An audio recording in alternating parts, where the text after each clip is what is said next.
Chapter 12. One of us is about to be disappointed. The 1080 went downtown. It also stopped at the public library. So Benny and I weren't totally lying when we asked our parents if we could head there after school. We just didn't mention the very small fact that we would be riding with a Johnson. That's a conversation I'd rather not have. The public bus smelled like every other bus I'd ever been on. Stale air that carried the scent of humans in coats, newspapers, and also the slightest hint of adventure. Juanita sat alone at the back of the bus, her dark curls poking just above the seats.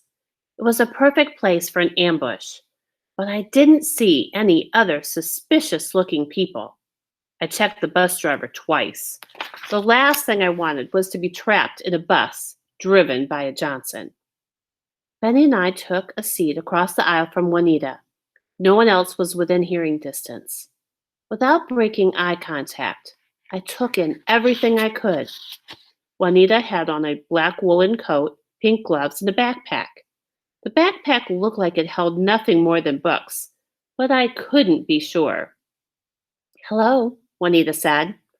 "Hello," I replied, realizing this is exactly how our conversation had started in the grocery store. Then again, a lot of conversations start that way. "You wanted to meet us here?" I couldn't read her face. "You wanted to see my power," she said. I nodded. "Do you have to show it to us on a bus?" That sounded silly, but if she'd gotten powers that were as silly as ours, then anything was possible. Juanita shook her head. "I can't just show it to you," Juanita said. "It wouldn't prove anything." "Why not?" I asked.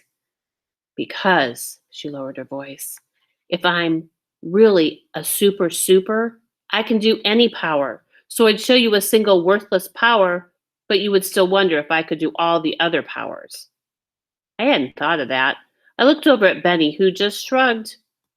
"Then where are we going?" I asked. "How are you going to prove you've only got one power?" "I'll tell you when we get there," Juanita said. "It's not far." Benny leaned forward in his seat and held up his pointed finger. "Just for the record," he said, "we're not afraid of you." I thought I saw a hint of a smile on Juanita's lips.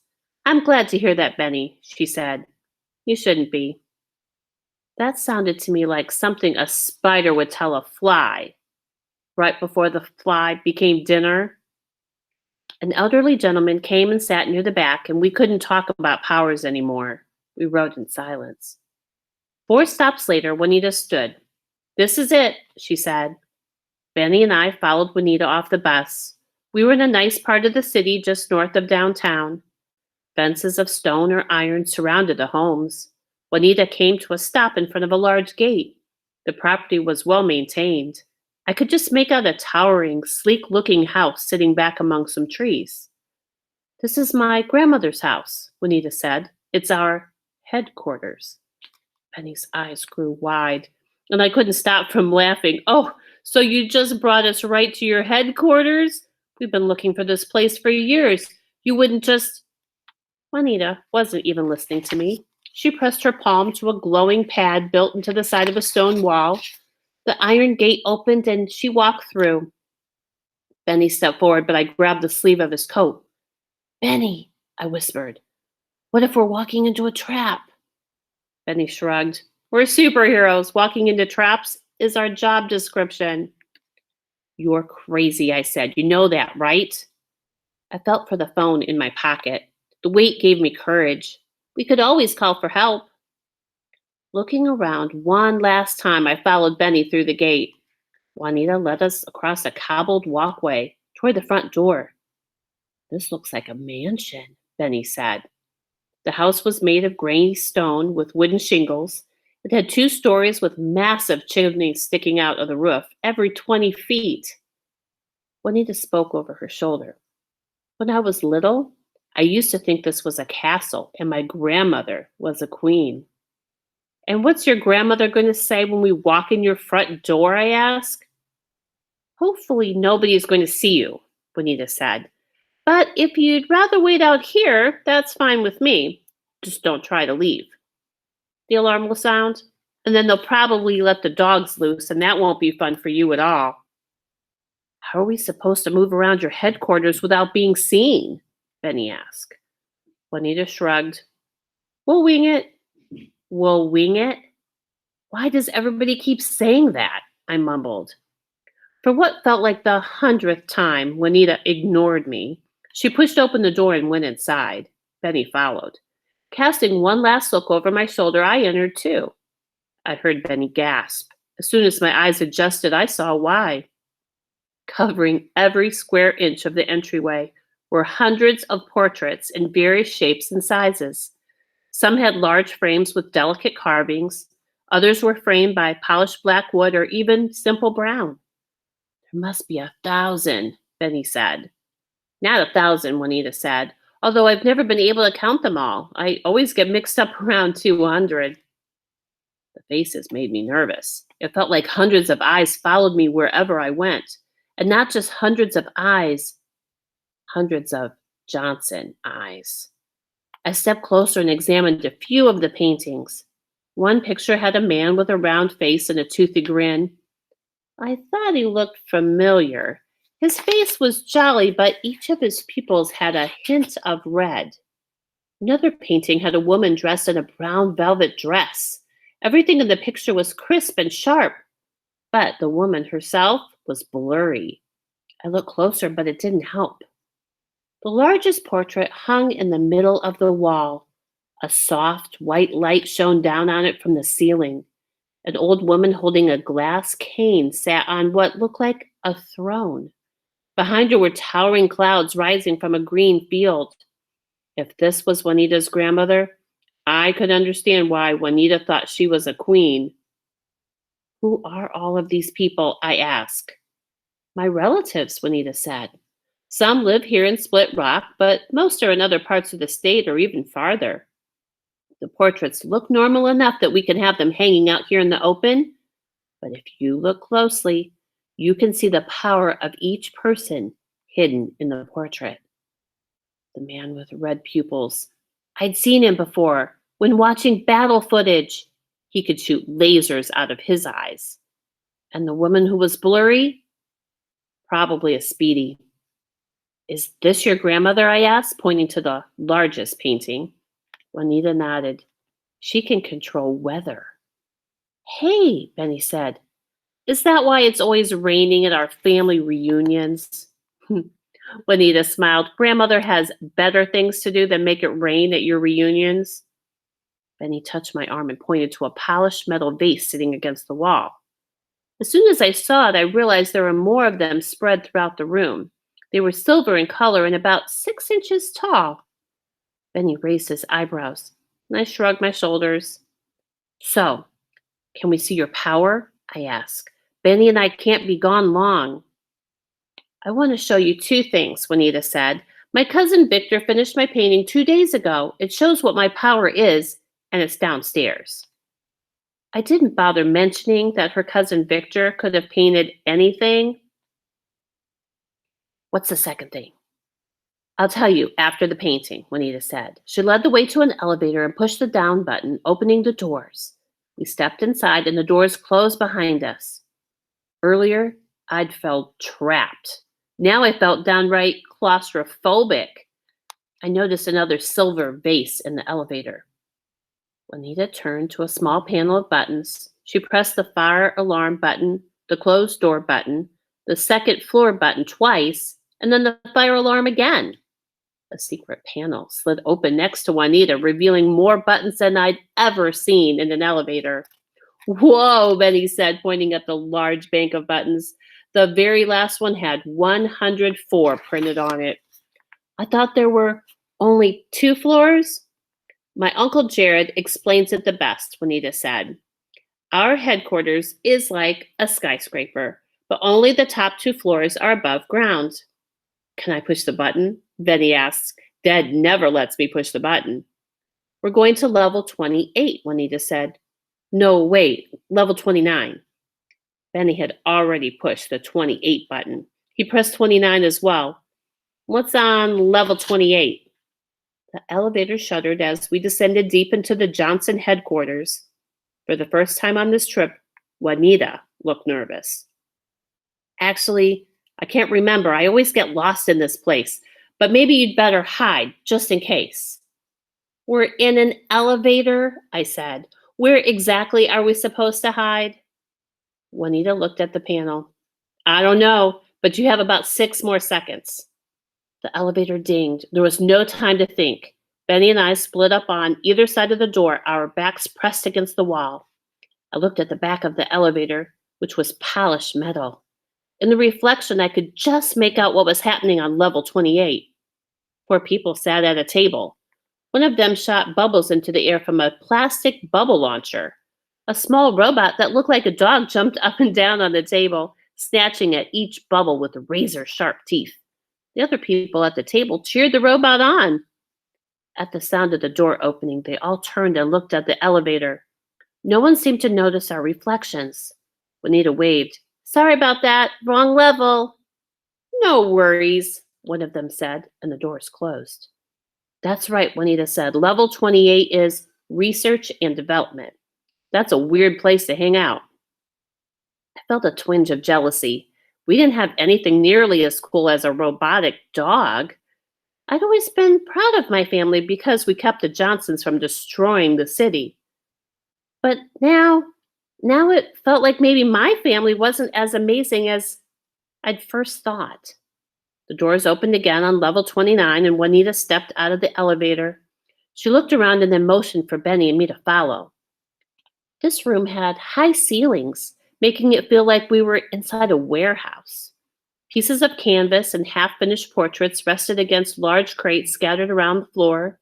A table covered with tubes of paint stood against one wall. In the very middle of the room was a painting with a cloth draped over the top of it. I counted 4 more silver vases on the floor. Footsteps came from farther back in the studio. Juanita took a sharp breath. Hide, she whispered. Quick! I lunged for one of the crates. There was enough space between the wall and the box for me to crouch without being seen. I peeked around the corner and looked for Benny. My brother's head poked out from behind a large canvas leaning against the far wall. He waved and gave me the thumbs up. I put my fingers to my lips. He nodded and hunkered down.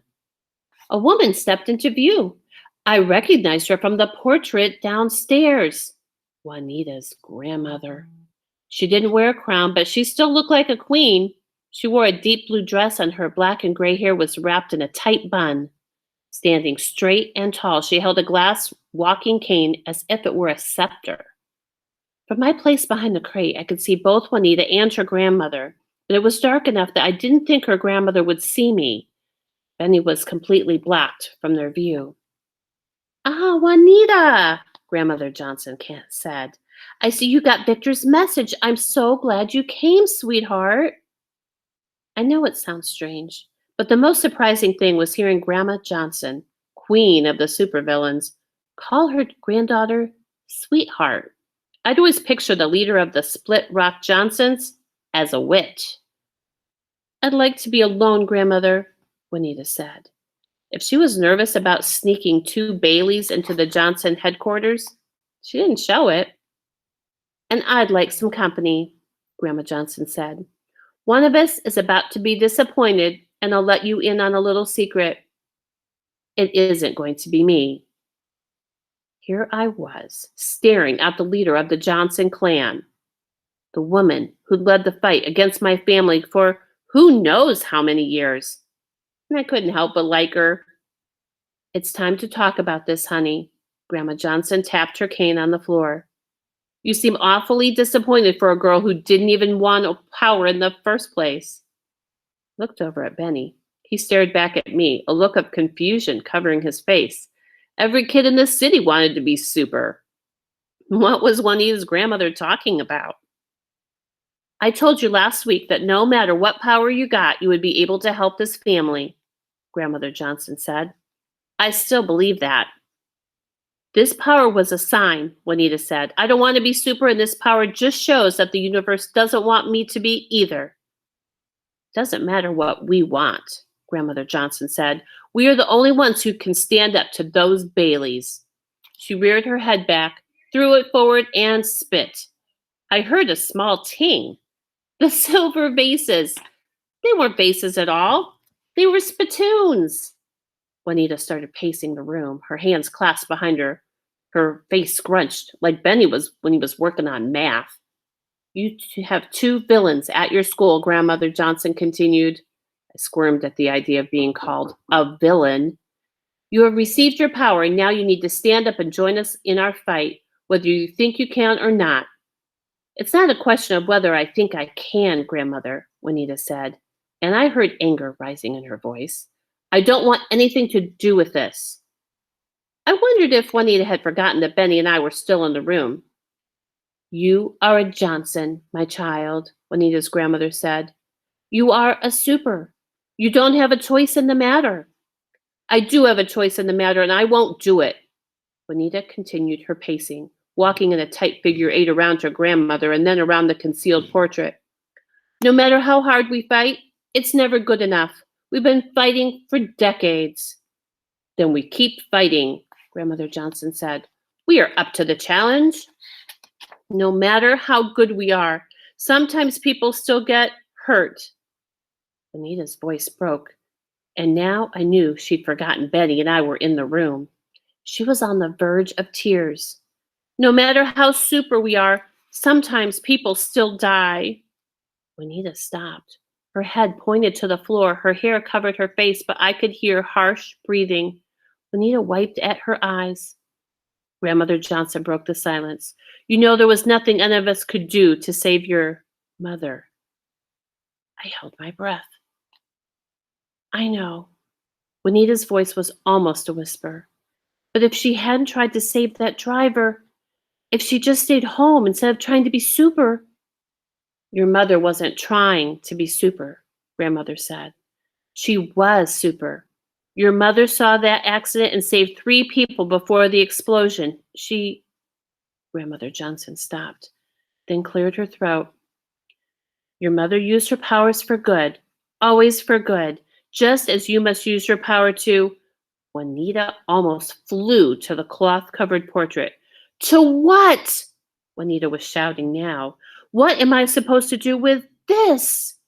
With a single tug, she ripped off the cloth from the easel, revealing the painting beneath. I couldn't tear my gaze away from the portrait. Her cousin Victor had placed the painting right under a soft white light, and it seemed to glow in the middle of the room.